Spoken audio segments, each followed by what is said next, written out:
Welcome to Fret Buzz, the podcast. My name is Joe McMurray. And I am Aaron Sefchick. And today we have a very special guest, one of my favorite acoustic guitarists, Mr. Don Ross.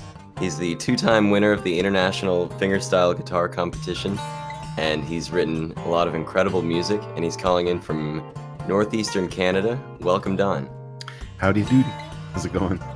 Good morning. How are you, sir? I'm good. Yeah, I mean, I guess it's northeast to you guys, but it's kind of southeast for us. But whatever, doesn't matter. I'm on the Atlantic coast anyway. Yeah. I'll have to make it up to Canada at some point. It's on my bucket list. It seems so close, but that I've put it off. It's great. I mean, I travel for a living basically, and every time I come home, I kind of go, it's just a great place to live. I mean, I have favorite places around the world for sure that have their cachet, in different ways that Canada doesn't. But overall, I think it's my favorite place to be for sure. And I just happen to be somebody who was born here. That's lucky. Yeah. What are some of your favorite places in the world outside of Canada? I always say Italy first. It's just awesome. I was there again 6 weeks ago or so, and actually I've gotten there several times in the last year, which is fine by me. I play a lot of northern Italy, so I play around Milano, and I play in Bologna, and I play in Parma, and places like that. And then I have a stop that I make right on the Swiss border, north of Milano, and so it's a gorgeous place. The people are so sweet, and of course, you can't beat the wine. It's my one bad habit is red wine. So I'm with you. Yeah, I never did anything else, just red wine. That's it. Well, where else? So Italy. Any other favorite? Italy's definitely my favorite place to go. I spend a lot of time in Germany. There's just a lot of work there, and I've really grown very fond of the place. I have tons of my best friends are in Germany, so I've just gotten to know them so well over the years. I started touring there in 1995. So, and I go there at least once a year. Sometimes I go there several times a year. I go so often that I actually speak German now. So that's Wow. kind of crazy. That's I grew up in Quebec, so I speak French. So being multilingual is the best thing about, the best thing about my travel experience is that I can be understood almost everywhere I go, except like Japan and China and places like that. Then I have to just, hope everybody speaks a little bit of English. Yeah. Germany seems to be a good place. I know a couple weeks ago we talked to Adam Rafferty, and he's based in Austria, and he goes over there quite often. Yeah, well, he's so handy to Germany, and Germany's like it's a country of close to 100 million people, and they're all jammed into this little postage stamp. By North American comparison, it's just such a small country. So you can rent a car and drive, for a couple of weeks and just hit all these towns and come home with a pocket full of change and do very well. And it's the kind of place too where I find German tours, you go over and you work a lot. You sort of do a whole lot of gigs for kind of medium money, as opposed to in Canada, I tend to do far fewer for bigger amounts of money at a time. So I guess it all kind of works out somehow. There's just something about working that muscle that much. When I go and do these tours that are really intense, or I'm playing every night, my playing just gets so good. I mean, it's like after a while, I everything I think of I can do all of a sudden. Whereas when the gigs are more farther apart, I find myself, okay, Don, you have to practice. Yeah. Yeah. It really, whenever I go even a week without a gig, when I get back up, it takes a little bit to get it back. I love when I'll try to pack, 3-4 shows into a, 3-4 day window on a weekend, and it is, every show just gets easier and easier. And if you space them close enough, like every few days, I quit practicing all of my show repertoire. Oh yeah, I mean, at this point, seriously, I play so much between teaching and playing live and recording and continuing to write. I don't really sit down and practice anymore like I used to when I was a kid and I had limitless hours free time. Then that's basically all I did was hang out with a couple of buds and play guitar. That's that was my life. Mhm. Now there's a bit more responsibility involved, but I still play a lot of guitar, which is great. That is wonderful. I Mhm. don't ever want to stop playing the guitar. No, what's the point? Right. Right. Well, your practice when you were a kid, were you playing acoustic guitar when you were a kid, or were you into rock and roll or anything else? I was into everything. Access to an electric guitar wasn't really something that I had. What I did was, my older brother and I, we both kind of jumped on this guitar that my sister brought home from boarding school. My sister's 10 years older than me, and so she was studying at a Catholic private school, and we were living in Montreal, and she was going to school in rural Ontario, not far from where we lived in Quebec. Um, and so when I went to visit, it all seemed very exotic, going to a different province and not as many French speaking people. It was all kind of weird. Anyway, and then one year I guess the year she graduated or something, the nuns got this big bequest from somebody's will uh, to invest specifically in new instruments for the school orchestra. So my sister played guitar and clarinet in the school orchestra. And, it was the late 60s, early 70s. I was a big Beatle fan. There were, aside from the clarinet solo and When I'm 64, everything else was pretty much guitar, with the Beatles. And I really wanted to learn their tunes. So my older brother and I, my sister got to take these two instruments home. She got to take a very fourth-rate clarinet and about a fifth-rate guitar. I remember it was a Stella. It was probably made in 1348 or something, and it had action about this high off the fingerboard, and Oh, yeah, it was really hard to play, but I developed the left hand of God as a result, just Right. pressing down on this thing. And so my older brother was really my first guitar teacher, because what he would do is he was already in high school and I was still in probably middle school or something, or primary school, and I was still in primary school. And so he would go and learn all these cool things from his friends, and he was in a band for a while, and he played both guitar and bass. And he would show me, oh, this chord's called A minor, and oh, here's a hard one. This is B seventh, and blah blah blah. So I learned kind of all my basic chords from him. He showed me how to play vibrato and tremolo and how to bend a string and all these cool things. But I was learning on this really awful guitar, and then he had a summer job, and so he bought himself an electric bass, and he became a bass player in a band, which I thought was really awesome, because I was a huge R&B fan growing up. Another of my brother's musical loves rubbed off on me, so I was listening to like really heavy duty soul music and R&B and Motown and all that kind of stuff.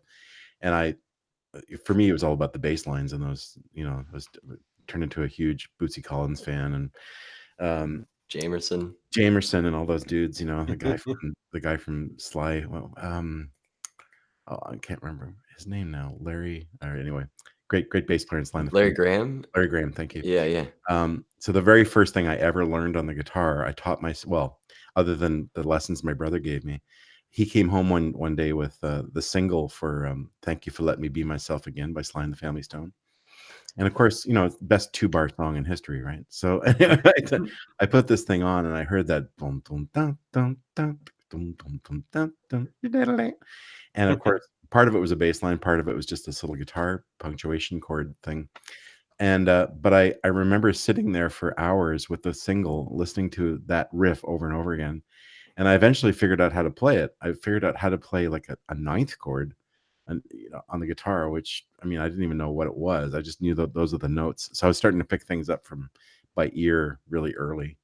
So even though I wasn't really playing electric guitar, I was listening to a lot of electric music, and I just stuck with the acoustic because I liked the fact that I could entertain myself really easily wherever I went. I could bring the guitar with me. I could sit under a tree in the park and play. And then I noticed members of the opposite sex thought it was really nice to listen to me play the guitar. So having a portable instrument was very important. And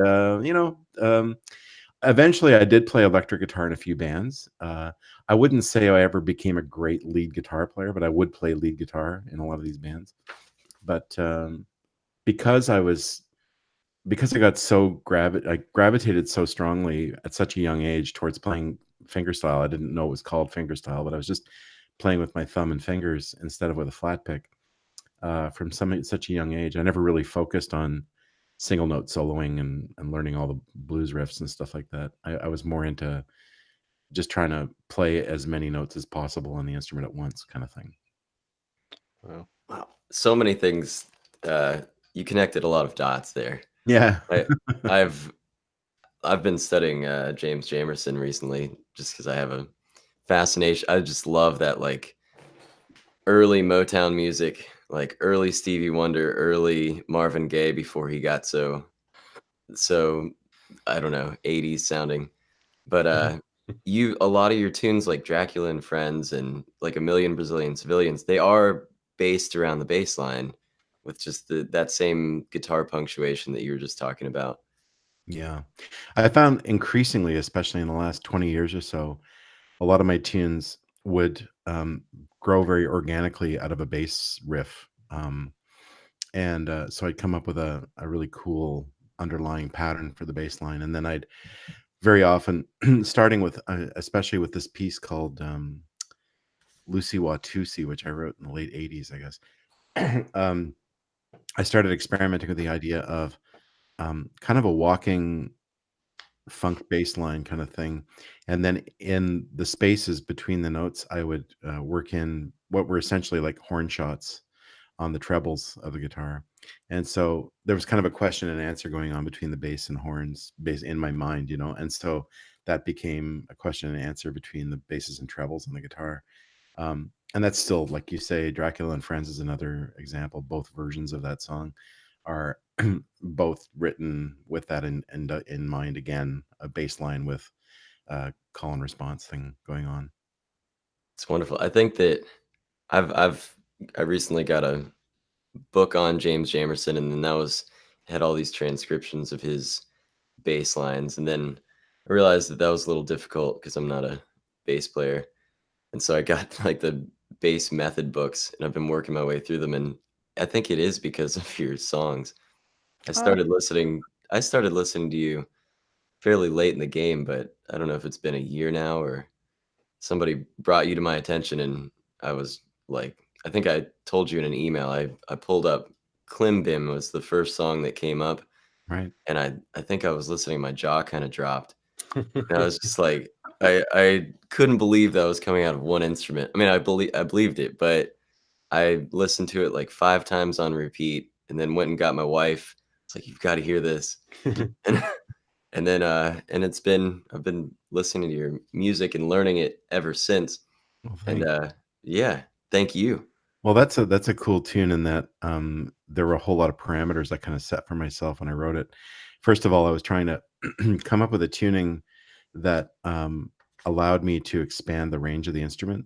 So I had been experimenting a lot with a 7-string guitar and with baritone guitar and stuff like that. But then I thought, well, what's kind of the coolest sounding wide range tuning I can come up with, where the strings are still at a fairly reasonable tension. So, because you could tune your bottom string all the way down to an A if you want, and kind of achieve what I did in terms of range on that song. But what I did instead is I tuned the bottom string down to a B, and I tuned the first string, the high string, up a whole tone to F sharp, which is dangerous, of course, if the string is more than a week old or whatever. But if you've got a new string on there, that it takes an F sharp, okay, at least for a while. And so I came up with this tuning, this bizarre tuning. I guess it goes B, F sharp, C sharp, F sharp, B, F sharp, and it's all full of fourths and fifths. All these big relationships, intervallic relationships between the strings, and there's one major second in there, but everything else is a fourth and a fifth. And so you're tuning it almost like a 6-string cello. It's a lot of fifths going on, and it adds a fifth to the range of the instrument open. And so instead of just going 2 octaves E to E, you're going 2 octaves and a fifth from a low B to a high F sharp. And I loved the sound of it. I just thought, wow, this is like I'm playing a guitar and a half, in this thing. And then I realized with that tuning, because it was an add 9 tuning, playing major chords and minor chords was a snap, with two different bar positions up the neck. And then I came up with this crazy idea to use. It's really complicated to explain what I did in terms of music theory, but essentially it was a modal shift. The first part of the piece is in B major, and the second part's in D major. And so B major is 5 sharps and D major is 2 sharps. And then, but you can think of D major as B minor as well, right? It's a relative minor. So Mhm. B major and B minor are just 2 modes of the same tonic, right? So it's kind of like your ear goes right to it, even though it feels like a transition. And that's what's so cool. That piece is just binary. It just has 2 sections that kind of go back and forth. But because of the key changes, it always feels like it's going somewhere new, higher, all the time. And that's what people say they love about it. It's just, it feels fresh all the time. And that to me, that really turns my crank. I love stuff like that. Yeah, it also the stops the mutes that you do in the main melody, Hmm. um, something about that when it comes back in, even though it's just that quick moment where you mute the strings, yes, Yeah, that part. I love that. yeah. Oh, thanks. Yeah, it was fun to write. I think I wrote it in like 2 hours, which is really unusual. Wow, Sometimes I slave over a tune for months before it feels finished. But that tune, it was kind of like, no, there it is. Awesome. that's so nice. Gonna pull that one out of the air. Yeah, it doesn't happen that often. Nope. So I'll take it. Yeah, exactly. So with the tuning that high E string to an F sharp, I've broken multiple strings doing that. Well, I'm keeping the Ernie Ball Company in business, right? Yeah. I think I had a gig one night and this was a few weeks ago and I tuned it up, popped the string, and I was like, I had to drive out to the music store. Blast. And yeah, and the guy was telling me maybe if I used a thinner string, it would stretch with that better without breaking. Yeah, I could use a 12 or an 11 or something. But then you sacrifice the tone, especially when you tune back down to regular pitch. And What then Andy McKee and I did a record together about 10 years ago, and we did a version of that tune on the album as a duet. mhm, And so he played my part that I would normally play, played the original part. And I came up with a second part, capo to the second fret in standard tuning, playing in A positions. So it would sound the same key. And but because of the tuning, because it was such a pain in the backside to get in tune, I think what we always did was we started the second set with it. So we were both kind of regular string changers anyway, because we like new sounding strings. And so his strings are always still pretty fresh after the first set. And during the break, it was part of our rituals that we'd retune for Klimbim because we'd always start the second set with it. So that way, it was going to break. It was going to break during the break in the between the sets, and then we'd always have loads of strings backstage in case something happened. But that was kind of a way of solving it, or playing at the very beginning of a show would also solve the problem. But that's what I've done in the past. Is if somebody requests it before a show, I say to myself, okay, mental note, play it first, either the beginning of one of the sets. Yeah. wow, just the going through one show, you feel like your strings have taken enough of a beating that you can't tune up. Well, for me, what I do is I tour usually at least with 2 guitars, sometimes with 3, and they're all different. Mm. One's a regular pitch guitar. These are all Beneteau guitars. I know you've had Mark on the show before. Mhm. Um, I've been working with Mark for 22 years now. Anyway, I have a regular pitch guitar that he made me in 2017. That's my current sort of regular pitch touring instrument. That's the one I take everywhere. And then I also very often bring the baritone with me, which is he made in 2008. And then most recently, I've been starting to tour with my harp guitar, which I guess he made in 2016 or so.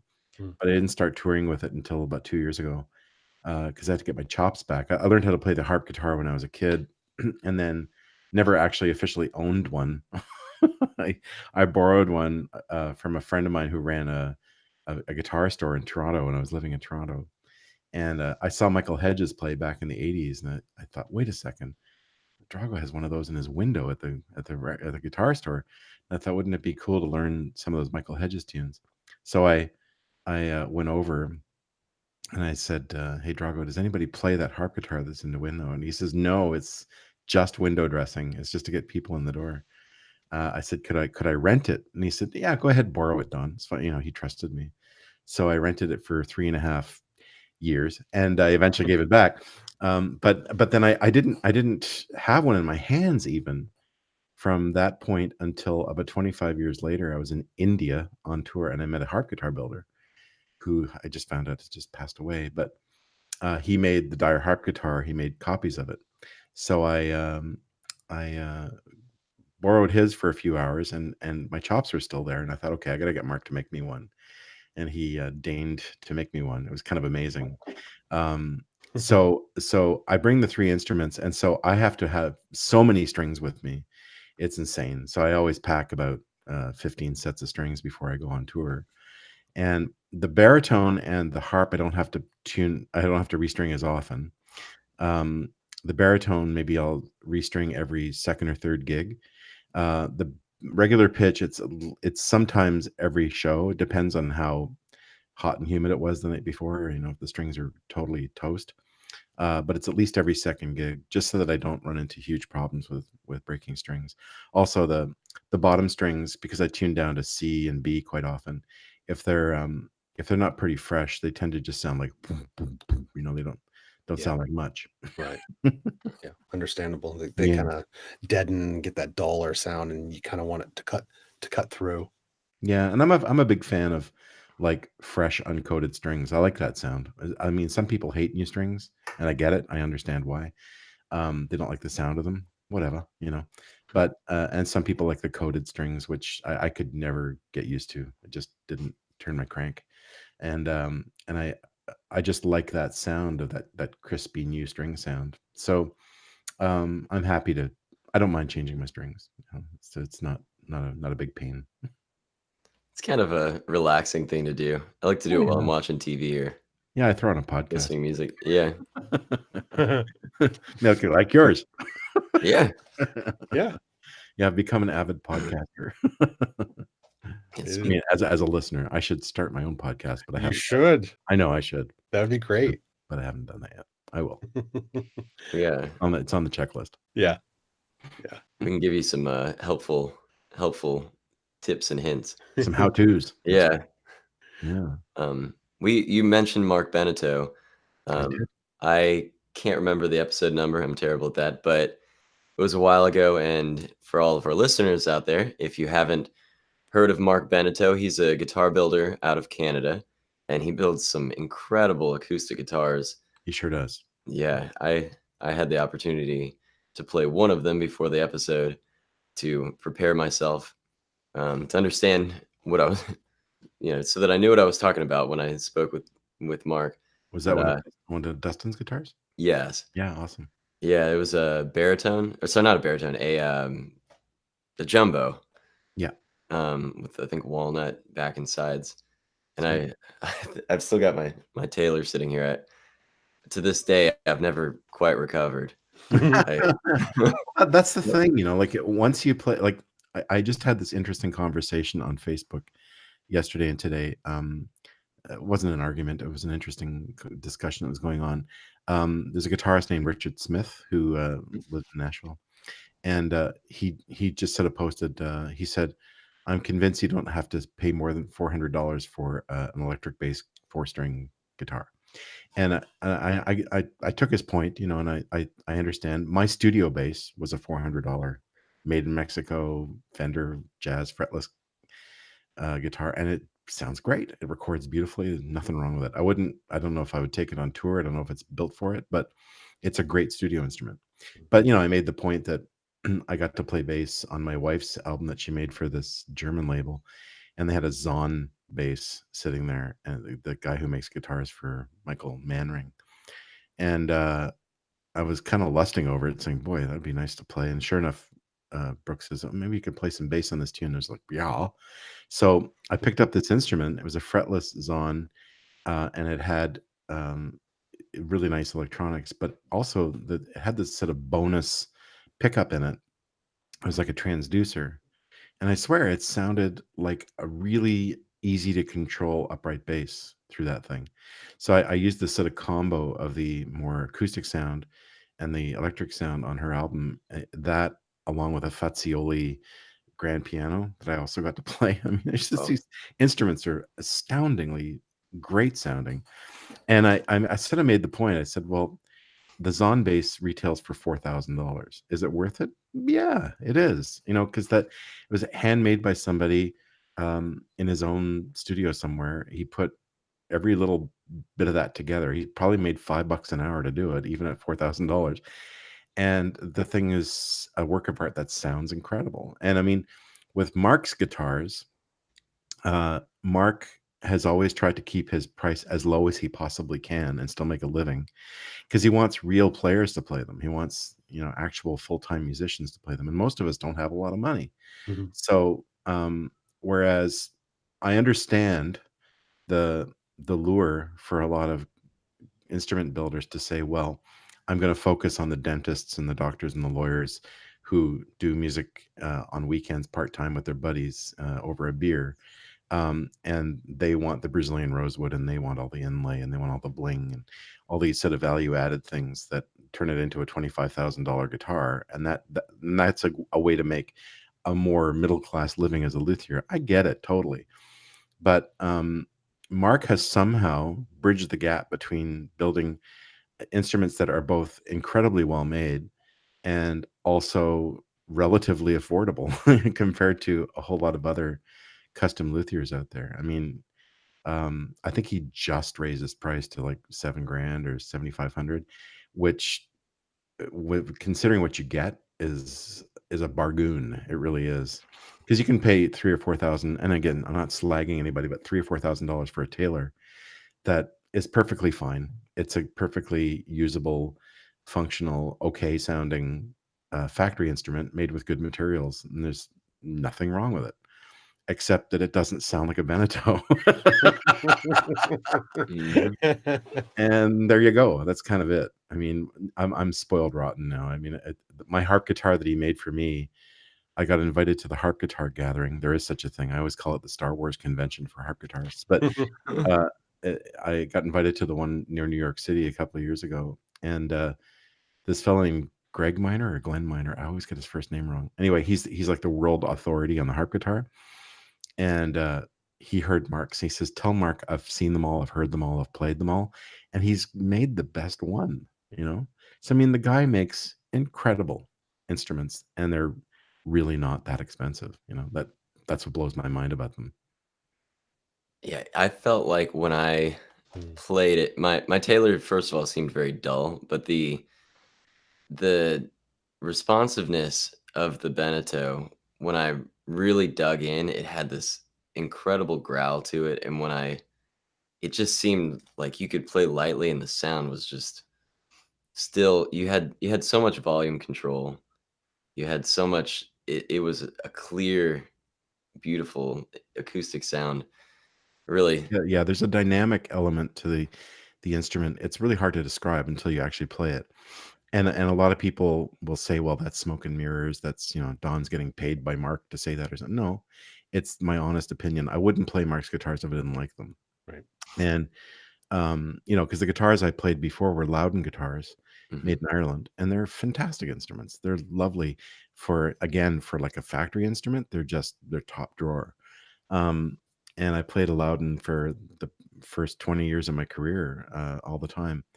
But there were a whole lot of behind the scenes problems at the company for a while, and I just found it too difficult to communicate with them. And then Mark and I started talking, and I thought, wow, wouldn't it be nice to work out a deal with a luthier to where we could support each other, and it's just me dealing with just him. Wouldn't that be great? No corporate structure to have to deal with. And that's how it's been for 22 years. You know, we chat, and he says, what do you need? And I say, well, can we try this with these woods? And I don't know how to make a guitar, so I just tell him, look, I know I like the sound of this with that, and you know what I like in terms of body size and neck width and stuff like that. So Yeah. go for it. You know. Yeah, it's interesting over the past couple of episodes with any one of the number of finger pickers that we've had, in terms of Beneteau or Cole Clark or Maton or Larrivee. It's kind of interesting to hear all of you guys talk about the different characteristics between each one of these instruments and how they bring a certain a character to what you guys have. And also, what you end up finding too is that you find the link between yourself and a builder's instruments, and sometimes they speak to you in a way that they couldn't possibly speak to you, if it was any other kind of guitar. So that's what I find. Like, I've had this conversation with people who say, "Oh yeah, my Larrivee. Oh yeah, my Maton. Oh yeah, my Collings," or whatever it is, and they've obviously made a very strong connection with that instrument, and it does what they need it to do, and it's an extension of who they are. And that's the nice thing when you can find that combination of what you do and what somebody else can provide you in terms of an instrument. That's magic. Yeah, we just had, like I said, we had a conversation with Matt Thomas, and he had used Maton guitars for, he said, over a decade, just kind of emulating what Tommy was doing.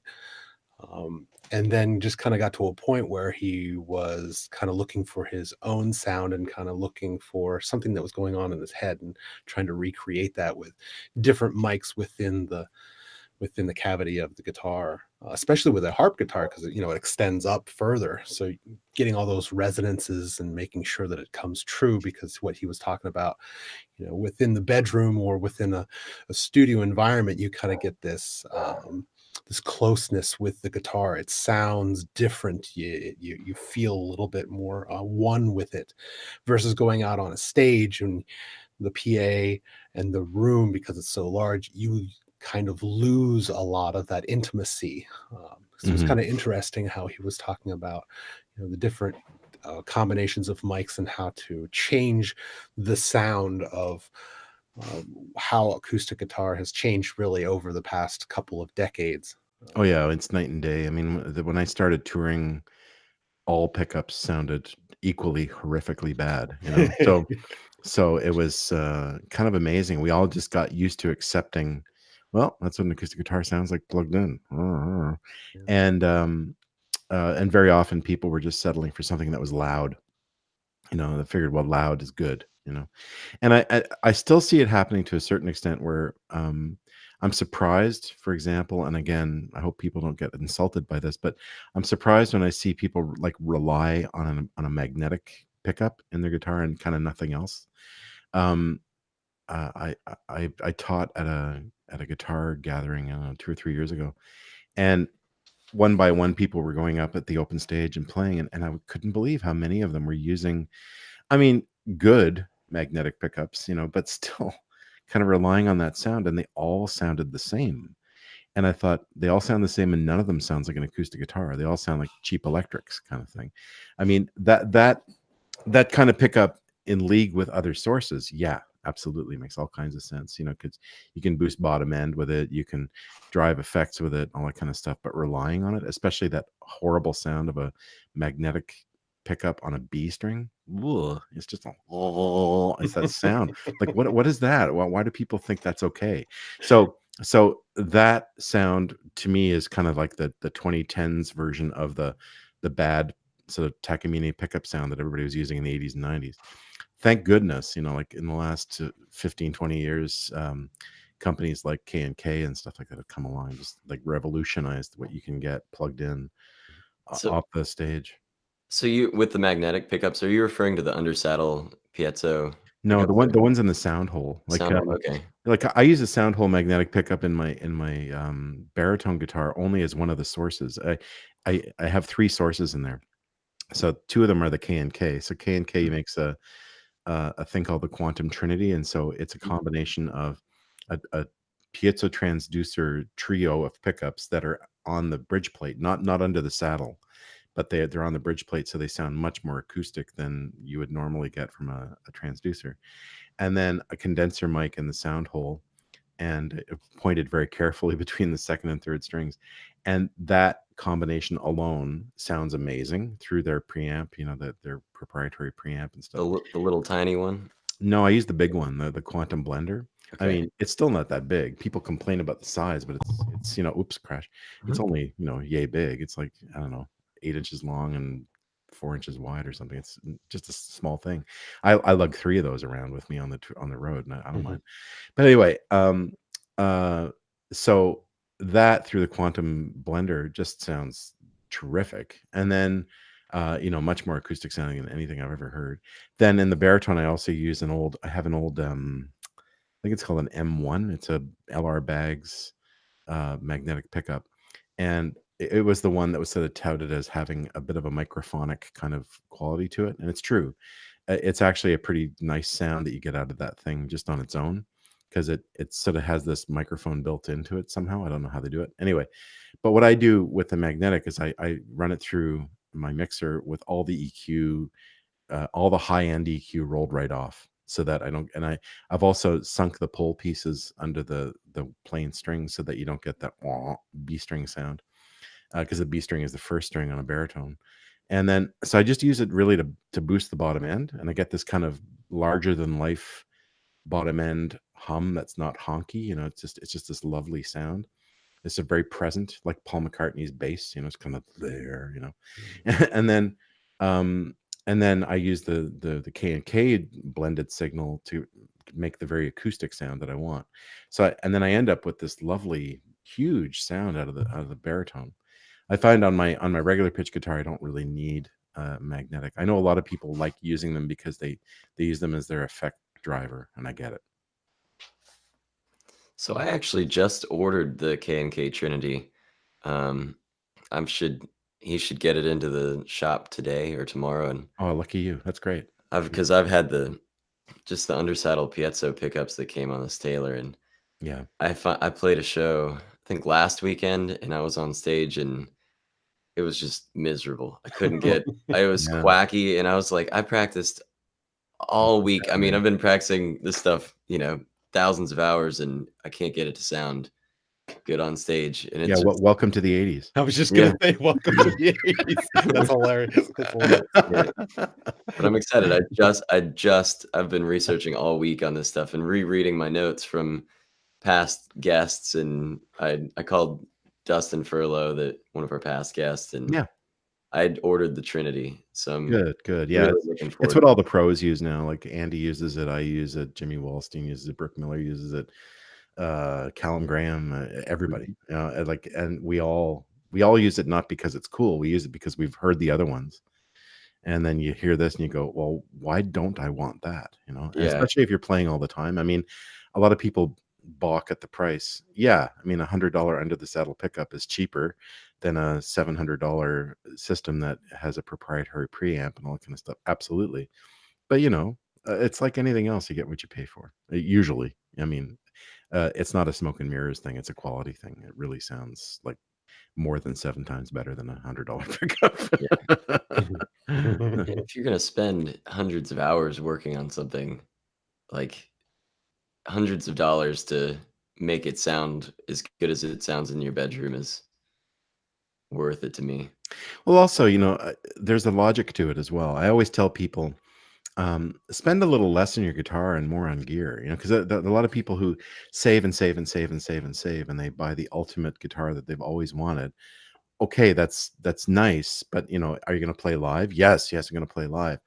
And then they don't want to pay anything for pickups and stuff. They just think that's kind of unnecessary, frilly nonsense, and it's just not. I mean, if you're going to play live, you're going to be even semi-pro. If you're just going to do it occasionally, but especially if you're going to be touring, you need gear that sounds good, that's going to take a beating and all that kind of stuff. And so most musicians I know, unless they have really special endorsement deals with guitar manufacturers or whatever, or luthiers, where they promise they'll always play their instruments on stage, most players don't bring their best guitar on the road. They might have a $10,000 guitar sitting at home, but they might bring their $2,000 touring guitar on stage with them, and they put really good pickups in it, and then they get a killer sound on stage with an okay guitar. And you can do that. I have a deal with a builder in Germany who builds carbon fiber instruments, And the only reason I ever was even interested was because I mean, all the carbon fiber guitars I'd ever heard before this one sounded like they were made of plastic. But I was in Hamburg at the guitar festival, and people were saying, "You got to meet this guy. He makes this incredible carbon fiber guitar." And I said, "Well, yeah, all right, whatever." So I sort of reluctantly, excuse me, reluctantly let myself get dragged over. And first of all, the guitars were stunning to look at. I thought, wow, it almost looks like a Greenfield guitar made out of carbon fiber. And then sure enough, I picked it up and it sounded incredible acoustically. And then so he made me one, and I put a K&K in it, and I tour with it sometimes. And people are always saying, that guitar sounds amazing. What kind of black wood is that it's made out of? So it's pretty fascinating how good that technology has gotten, with a few, very, very anal retentive luthiers out there who make their own carbon fiber. And also the fact that you can put, acoustically, it sounds really good. It doesn't sound like as good as good wooden guitar, but it sounds really good. But with a good pickup system in it, you really can't tell the difference. It sounds that good. And you can it doesn't the Sorry. wood I guess if you're using a carbon fiber instrument, it doesn't go through the changes that happen with the weather. No, Like it you can use doesn't it as a canoe bend. pedal. You Yeah. can use it as a canoe pedal. But you don't have to adjust the action, you don't have to worry about it getting hot or cold, correct? The action probably is adjustable, depending on how you want it in terms of string height and stuff like that. But no, it's impervious to all the changes in humidity and stuff like that. I'm really lucky in that I live right on the ocean, and we've got high humidity 12 months of the year here, and it doesn't get that cold here. So even in the winter, even on the coldest winter day, it's still pretty humid here. And then throughout the summer, it's always high humidity. So my guitars are fine. They're doing fine. You don't have to do anything to worry about it. But when I used to live in Ontario and Quebec, yeah, I mean, the winter, everything just goes, so you have to be so careful about humidification and stuff. But with a carbon fiber guitar, yeah, you can practically shoot a gun at it and it's fine. It's crazy. Be great for taking backpacking, traveling. Exactly. That's what a lot of people do with them. There's another little guitar that this company in China, well, it's an American guy who runs his company out of China. They're called Journey Guitars. And they sent me one. It's made of carbon fiber, and it's kind of unbelievable. It folds up into this tiny little bag that can fit in the overhead, no problem, or it could probably even fit under the seat. It's crazy. Anyway, and the neck is detachable from the guitar and everything else. And then when you want to play, you just put the neck back on, and amazingly, it's usually still in tune. Wow. Yeah. Crazy. And so that's a travel carbon fiber guitar, which is kind of remarkable. And they sound pretty darn good acoustically. They don't sound like a big full body wooden guitar, but for a travel instrument or like a backpacking instrument, amazing. And it has a pretty good pickup in it. You plug it in, it sounds pretty okay. Wow. Okay, so I've got a question with Yeah. traveling. I'm playing for a wedding ceremony in Vail, Colorado next weekend, Nice. and I've been too scared. I've never traveled by plane with my good guitar, and so I'm planning on not. I'm gonna borrow somebody's instrument and plug in a sound hole pickup because I don't really know what else to do. But how does it work traveling with an acoustic guitar nowadays? Well, Flying you're talking to specifically. somebody. You're talking to somebody who's taken thousands of airplanes in his life, and with a lot of different guitars. I have had a few bad experiences, and so that's par for the course. It's a percentage game, right? So you just never know who's going to handle your instrument. You don't know what the airline's policies are very often. Now in the States, there's all kinds of legislation now that says that they're supposed to let you bring your guitar into the cabin with you. Whether or not in practice that actually happens is always a crapshoot. And it's the same in Canada. Like Air Canada has a policy since about 2015 where they say that they'll let you bring an instrument into the cabin provided there's room. So there's always a proviso in there that they can back out if they want. Yeah. So what I've decided to do, and this works now all the time, I've had no issues. I have for my guitar that has to get to the gig, my regular pitch Beneteau, I bought myself one of those Gator hard shell gig bag cases. I think it's called is it called the GL? I think it's called a GL. And they make them in various sizes for various instruments. They make a mandolin one, they make a banjo one, they make an electric guitar version, they make all these different acoustic guitar size versions. So I got a jumbo one. They're $150, and it's the best investment you'll make to protect your instrument on the road. So the it's made out of really hard foam, and it really is just as protective as a hard shell case. I don't say, you can stand on it, you can throw it down the stairs, the guitar's okay.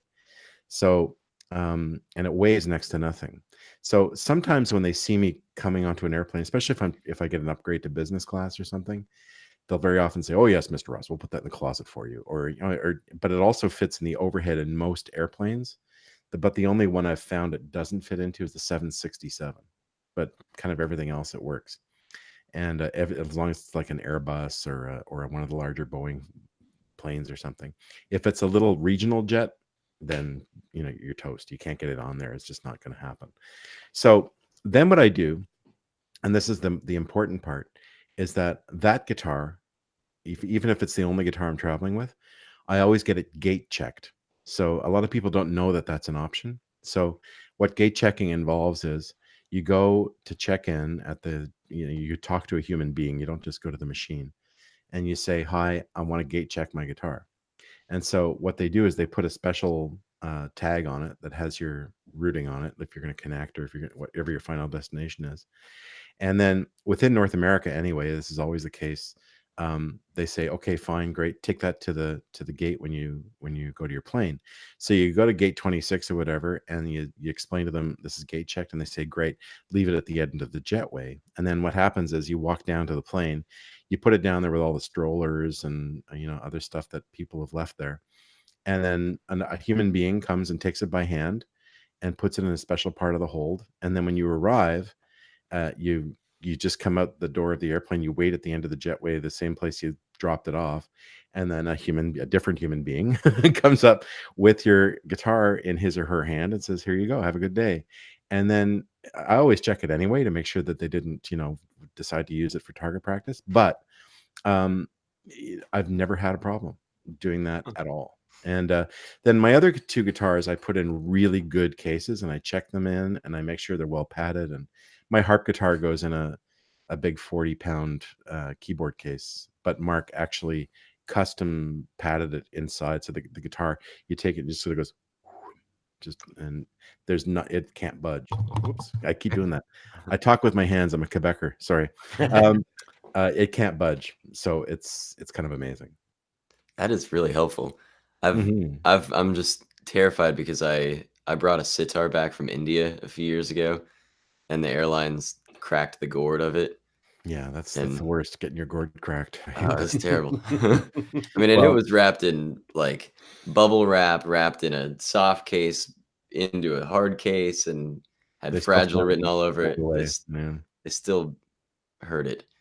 I've had it Well, I repaired, I but will say I've had guitars damaged 4 times. I've counted it finally. I figured 4 times in 30 years of touring. So, okay, almost every 10 years, something bad happens to one of my guitars, and it's too bad when it happens.